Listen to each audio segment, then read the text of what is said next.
అట్లా తిరిగిన పాపం ఢిల్లీ నుంచి తెలంగాణ దాకా. మరి ఆ తెలంగాణలో పాల్గొని వచ్చిన తెలంగాణ ద్వారా జరిగిన నష్టానికి ఆయన బాధ్యుని చేస్తాను ఇక్కడ. లేదా నువ్వు బాధ్యుడు కాదంటే పొరపాటుకి ఏం చేస్తావు మరి ఇప్పుడు? దీని మీద చారిత్రాత్మకంగా నువ్వు మాట్లాడాల్సిందే. తెలంగాణ బిడ్డలను ఆహ్వానిస్తున్నావు.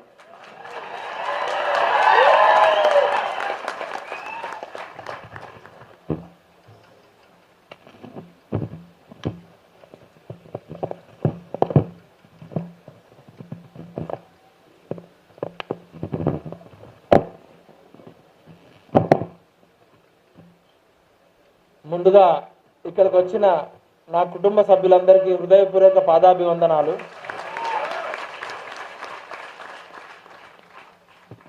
విశారదానన్న గారు నాకేమవుతారంటే బాబాయ్ అవుతాడు. ఎట్లా బాబాయ్ అవుతాడంటే మా నాన్నగారు విశారదన్ గారు క్లోజ్ ఫ్రెండ్స్. నేను చిన్నప్పుడు చెడ్డీ వేసుకున్నప్పుడే విశారదన్న మా ఇంటికి వచ్చేటోడు. అన్న వయసు అంటే మా నాన్నగారు తమ్ముడు అని పిలిచే ఆప్యాయత మా ఇద్దరిది ఒకే జిల్లా ఖమ్మం. ఆ విధంగా బాబాయ్ అయితే విశారదన్ బాబాయ్ గారికి పాదాభివందనాలు చెప్తూ చాలా పెద్ద మాట మాట్లాడిండు అన్న. ఆయన శరీరం తెలంగాణ, ఆయన నరనరం తెలంగాణ అని. వాస్తవానికి చనిపోయిన 1200 మందిలో నేను కూడా ఒకరినైతే బాగుండి అనుకుంటా రోజు. ఎందుకంటే ఇలాంటి దిక్కులేని దిక్కుమాలిన తెలంగాణ చూస్తానని నేనైతే అనుకోలే. ఎందుకంటే 68లో కొలిశెట్టి రామదాస్ గారు మా బంధువు కొత్తగూడెం KTPS గేట్ దగ్గర పాల్వంచలో మా ఉద్యోగాలు మాకు కావాలని స్టార్ట్ చేసినప్పుడు మా నాన్నగారు 9వ తరగతిలో అరెస్ట్ అయ్యిండు, మా పెదనాన్నగారు అరెస్ట్ అయ్యిండు. 1968 జూలై 6వ తారీఖు KTPS గేట్ దగ్గర మొదలైన ఉద్యమం మా ఉద్యోగాలు మాకు కావాలి, చంద్రశేఖరరావు ముఖ్యమంత్రి కావాలో రేవంత్ రెడ్డి ముఖ్యమంత్రి కావాలని చనిపోలే పిల్లలు. తెలంగాణలో అత్యధిక సహజ వనరులు ఉన్నాయి, అత్యధిక మానవ వనరులు ఉన్నాయి. ఈ సహజ వనరులకి మానవ వనరులకి మధ్య పాలకుల నిర్లక్ష్యం వల్ల ఆత్మహత్యలు జరుగుతున్నాయి. రైతులు ఆత్మహత్యలు చేసుకుంటున్నారు, నిరుద్యోగులు వలసపోతున్నారు. ఈ ఆత్మహత్యలు ఆగిపోవాలన్నా వలసలు ఆగిపోవాలన్నా మా ఉద్యోగాలు మాకు కావాలి అని 1968లో మా బంధువు కొలిశెట్టి రామదాస్ గారు మా నాన్నగారు స్టార్ట్ చేసిన ఉద్యమం. మరి ఎందుకు నాకు అంటించిర్రో ఆ తెలంగాణ అనే పదం. మా నాన్నగారి జీవితం అయిపోయింది, మా పెదనాన్నగారు జైల్లోకి పోయారు. నేను 2001లో జైలుకు పోయినప్పుడు జైలు నుంచి వచ్చిన తర్వాత విశారదనన్న మా రూమ్కి వచ్చిండు. అరే విఠలు, నువ్వు ఇప్పుడిప్పుడే టీనేజ్లో ఉన్నావు, నీకేమైనా బుద్ధి ఉందారా? వెలమోళ్ళ కోసం, రెడ్డోళ్ళ కోసం, కమ్మోళ్ళ కోసం జరిగే ఉద్యమంలో మీ నాన్న ఆల్రెడీ జీవితం అంతా కోల్పోయిండు, ఏమొస్తుందిరా భౌగోళిక తెలంగాణ వస్తే? ఇది మన యుద్ధం కాదురా నాయన అంటే నేను వెళ్ళే ఆ రోజు లేదు బాబాయ్ అన్నాం. కేసీఆరే మా లీడర్, నువ్వు అంతా ఏదేదో చెప్తున్నావు అన్నాం. కానీ తర్వాత రోజు అరే విశారదన్ అన్న చెప్పింది నిజమే కదా అని జయశంకర్ సార్ ఇంటికి ఆవేశంగా పోయి సారు ఇది నేను చెప్పే పచ్చి నిజాలు, ఏమైనా ఉంటే బీపులు వేసుకోండి, బాధపడేటి ఉంటే బాధపడి బాయిలో దూకి చావండి. జయశంకర్ సార్ దగ్గరికి పోయినా, ఏం సార్ నువ్వు పెద్ద ప్రొఫెసర్ అని నువ్వు చెప్తే ఈ తాగుబోతు ముండా కొడుకుని తీసుకొచ్చి మా దగ్గర పెట్టావు, వాడు ఇంటికి పొద్దున 8 గంటలకు పోతే మధ్యాహ్నం 2 గంటల దాకా లేవాడు, వాడెట్లా నాయకుడు అవుతాడు, వాడు మాకేం ఉద్యమం తీసుకొస్తాడని సార్ని గల్లా పట్టి కొట్టడం ఒకటి తప్ప అంతా చేసినాం మేమంతా, ఒక 20-30 మంది పోతే సారు కూల్ చేసి ఇక చాలా విషయాలు చెప్పిండు.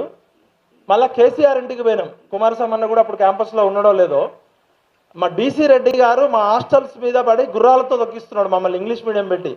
అప్పుడు మేము అందరు రాజకీయ నాయకులు ఇళ్ళకి పోయినాం. అప్పుడు అక్బరుద్దీన్ ఓవైసీ ఇంటికి, అసద్ ఇంటికి, రాజశేఖర్ ఇంటికి, అందరింటికి పోయినాం. కేసీఆర్ గారి ఇంటికి పోయినాం. కేసీఆర్ గారి ఇంటికి పోతే మాకు అప్పుడు కేసీఆర్ గారు అప్పుడప్పుడే ఇల్లు కట్టుకుంటున్నాడు. మాకు బంజారా హిల్స్, జూబ్లీ హిల్స్ కూడా తెలియదు. 2001లో ఆయన ఇంటికి పొద్దున్నే ఆదివారం బస్సులు కూడా సరిగా ఉండవు కదా, నడుచుకుంటే ఇక్కడ టిఫిన్ ఎగ్గొడ్డు పోయినాం. అసలే క్యాంపస్లో ఆ రోజు ఆమ్లెట్, సండే అంటే నాన్ వెజ్ ఉంటుంది. పిల్లలంతా 40-50 మంది పోయినాం. పొద్దున 8 గంటలకు పోతే మధ్యాహ్నం 2 గంటల దాకా కిందకి దిగాడు దొర. అసలే ఆకలి, నీళ్ళు ఇచ్చేటోడు కూడా లేడు.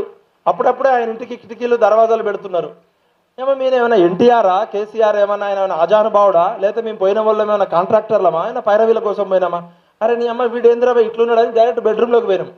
లేవా లేపుకుంటూ లేపుకొని వచ్చినాం. మేమేమైనా కాంట్రాక్ట్ల కోసం వచ్చినామా, పైరవీల కోసం వచ్చినామా? ఇవ పొద్దున 8 గంటలకు వస్తే నీ ఇంట్లో నీళ్ళు ఇచ్చే దిక్కు లేదని ఇంకా అమ్మ నా బూతులు తిట్టాం. క్యాంపస్ వాళ్ళు ఎట్లా తిడతారు? ఇంకా అప్పుడు కేసీఆర్ గారు వేసి మీది ఏ ఊరు అన్నాడు. ఖమ్మం కామ్రేడ్ లాగా మాట్లాడకు, నువ్వు ఆవేశంగా మాట్లాడుతున్నావు అన్నాడు. అని ఇంటికి లోపలికి పోయి Alvin Toffler third wave, future shock, wonder world ఈ 3 పుస్తకాలు తీసుకొచ్చి ఇచ్చిండు. అవి అప్పుడే అమెరికా నుంచి ఎవరు తెచ్చి ఇచ్చారు ఆయనకి.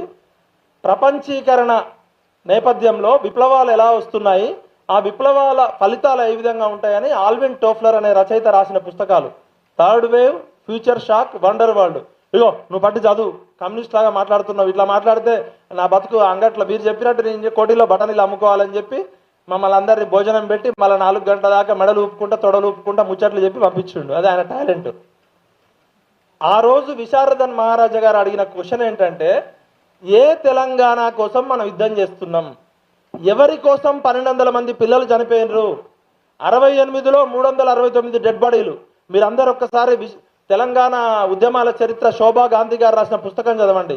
ఉస్మానియా హాస్పిటల్కి ఒక్క డెడ్ బాడీ వస్తే 100 మంది తల్లిదండ్రులు వచ్చేటోళ్ళు. 69లో ఆర్మీ వర్సెస్ స్టూడెంట్ జరిగిన పోరాటం, జలియన్ వాలాబాగ్లో బ్రిటిష్ వర్సెస్ ఇండియన్ భారతీయులు జరిగిన పోరాటంలో చనిపోయిన అమరవీరుల చరిత్ర జలియన్ వాలాబాగ్లో ఉంటుంది. కానీ 1969లో 1 ఇయర్ కర్ఫ్యూ జరిగితే ఆర్మీ వర్సెస్ స్టూడెంట్ జరిగి 369 అఫీషియల్ పోస్ట్ మార్టం చేసిన డెడ్ బాడీలు, మిస్సింగ్ కేసులు 3000. ఇందిరాగాంధీ ప్రభుత్వం ఉక్కు పాదంతో అణిచివేస్తే ఆ అణిచివేతను తట్టుకోలేక 69 నుంచి అడవుల్లోకి వెళ్ళిపోయి ఈ నేల మీద మట్టిలో కలిసిపోయిన నా విప్లవ వీరులందరికీ జోహార్లు, తెలంగాణ ఉద్యమకారులకి జోహార్లు, తెలంగాణ ఉద్యమ వీరులకి జోహార్లు గట్టిగా.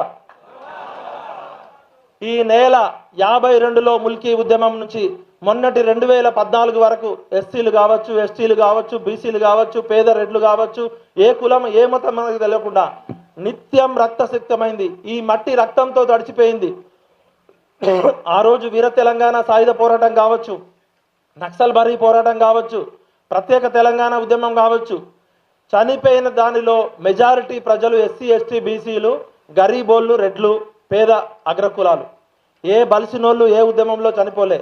ఆ చనిపోయిన అమరవీరుల సాక్షిగా మా నాన్న తరం 69లో శవాలని మోసింది, నా తరం 1200 శవాలను చూసింది. నా బ్యాడ్లకు నేను ఇంకా బతికున్నా, ఎందుకంటే కనీసం చనిపోయి ఉంటే నా తెలంగాణ గొప్పగా ఉండేదనేది. రోజు నేను చస్తూ బతుకుతున్నా ఇలాంటి తెలంగాణ కోసం కాదు.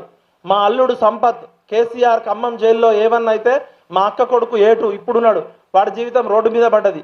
మా కుటుంబంలోనే 4 తరాలు తెలంగాణకి బలైతే ఈ సబ్బండ వర్గాలు 90% ఎస్సీ ఎస్టీ బీసీలు ఈ తెలంగాణ మీద జరిగిన పోరాటాలలో బలైందెవరు?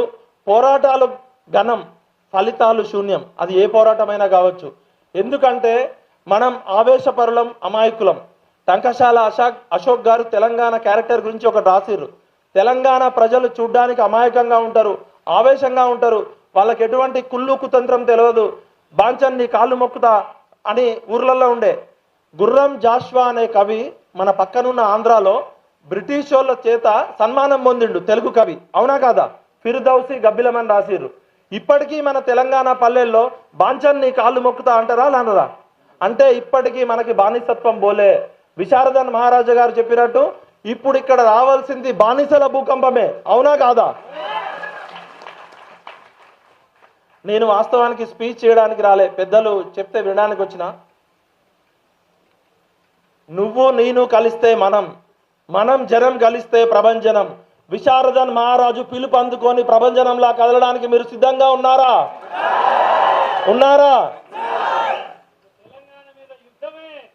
కవి బైరాగి ఒక మాట చెప్తాడు, ఓ నేస్తమా నాకు కాస్త నమ్మకం ఇవ్వు, ఆకాశాన్ని అప్పడంలా విరిచేస్తా అంటాడు.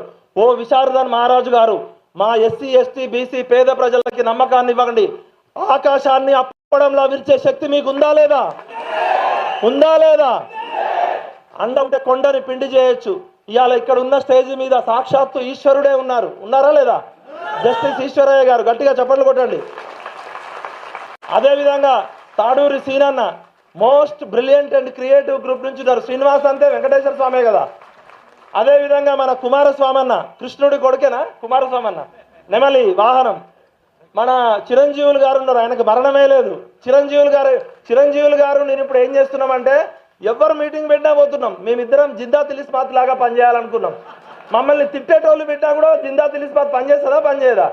జాజుల శ్రీనివాస్ గౌడ్ పెట్టినా, మల్లన్న పెట్టినా, ఎల్లన్న పెట్టినా, పుల్లన్న పెట్టినా, ఇస్మాయిల్ పెట్టినా, అక్బర్ పెట్టినా, చిరంజీవి సారు నేను ఒకటే డిసైడ్ చేసుకున్నాం, మన మీద తిట్టని, పెండయ్యని, రాళ్ళు కొట్టని, మనం ఏం పని చేయాలా? జిందా తిలిస్మాత్ పని చేయాల్సిందే సార్. మన ఇద్దరి మీద ఆ పని ఉంది. అశోకుడు ఉన్నాడు ఇక్కడ, అశోకుడు ఉన్నాడా లేదా? రాముడు ఉన్నాడు, రామ్ షెపర్డ్. ఇక్కడ ఉన్న స్టేజ్ మీద ఉన్నారు. ముఖ్యంగా మా దాసోజు లలిత అక్క ఉంది. ఎక్కడుంది? ఇగో అక్క, నేను ఎప్పుడన్నా తప్పు మాట్లాడితే తొడపాసం పెట్టే అక్క ఉంది ఇక్కడే. ముఖ్యంగా ఇక్కడికి వచ్చిన సమ్మక్క సారక్కలకి, చాకలి ఐలమ్మలకి, రాణి రుద్రమదేవులకి మీ అందరికీ హృదయపూర్వక పాదాభివందనాలు చెప్తూ 2-3 విషయాలు చెప్తున్నా. మన స్టేజ్ మీద ఏమని రాసినాం? బీసీ, ఎస్సీ, ఎస్టీ అని రాసినాం. బి అంటే బ్రేవ్, బి అంటే బ్రైట్, బి అంటే బోల్డ్, బి అంటే ఇవన్నీ ఉన్నాయా లేదా? బి అంటే బిగ్గా కాదా? అట్లనే సి అంటే క్రియేటివిటీ ఉంది, కమిట్మెంట్ ఉంది, క్యారెక్టర్ ఉంది, కమ్యూనికేషన్ ఉంది. ఎస్లో స్కిల్ ఉందా లేదా? ఇంకో ఎస్లో సోల్జర్స్ ఉన్నారా లేదా?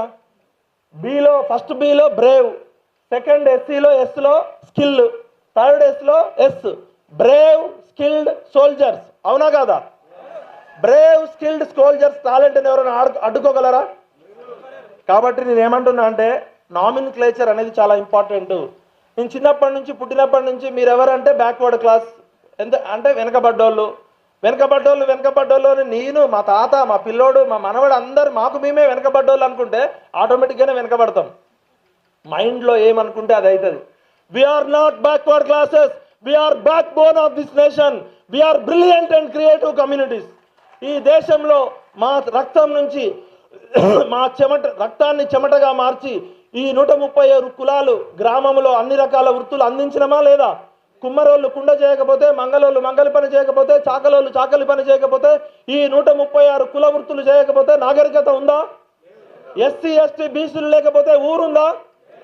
బొర్రా పిర్రా పెంచి పెత్తనం చేసేటోళ్ళు లేకపోతే ఏం కాదు. కొంతమంది అరుగుల మీద కూర్చొని బొర్రా పిర్రా పెంచి బ్రేవ్ అంటూ నెయ్యి తిని వాడు పెత్తనం తప్ప ఏం చేయడు. పెత్తనం చేసేటోడి నుంచి సంపద పుట్టిందా? శ్రమ నుంచి సంపద పుట్టిందా?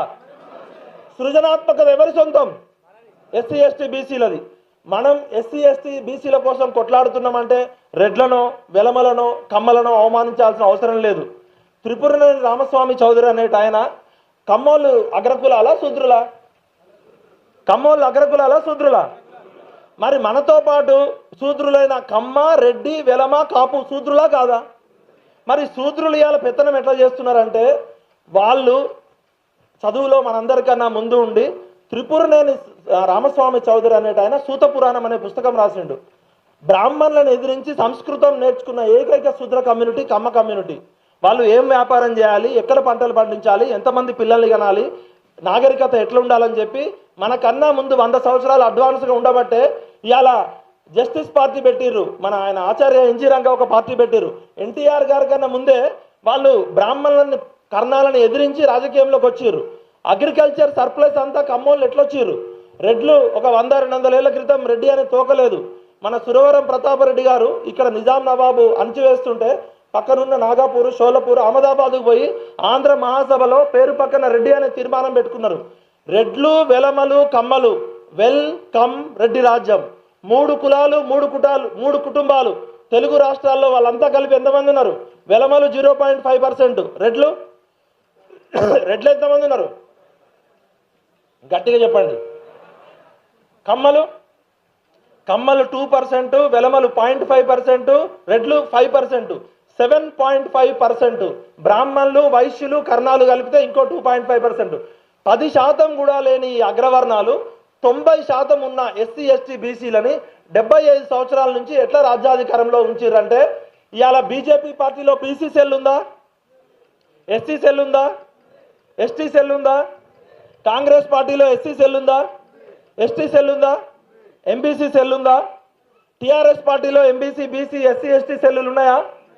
ఈ అన్ని పార్టీలలో 90% ఉన్న ఎస్సీ, ఎస్టీ, బీసీ, ఎంబీసీలని సెల్లులలో వేసి బంధించిర్రు. అంటే మనం జంతువులమా? మనని సెల్లులలో వేసి బంధించడానికి మనం జంతువులమా? మరి రెడ్డి సెల్ ఉందా? బ్రాహ్మణ సెల్ ఉందా? వైశ్య సెల్ ఉందా? వెలమ సెల్ ఉందా? ఈ అన్ని పార్టీలు మన పార్టీలు కావు, అగ్రవర్ణ మనువాద భూస్వామ్య పార్టీలే. ఈ పార్టీలో ఉన్న ఓ నా సోదరులారా, ఈ బానిసత్వాన్ని విడనాడండి. మన కోసం మనం పార్టీ ఉందా? ఇప్పుడు ఎందుకు మనం అక్కడ పెట్టినాం? ఏమన్నాం? సామాజిక న్యాయం కోసం అని. సామాజిక న్యాయం అంటే ఏంటి? నా చిన్నప్పటి నుంచి వింటున్నా, సామాజిక న్యాయం అంటే ఏంటి?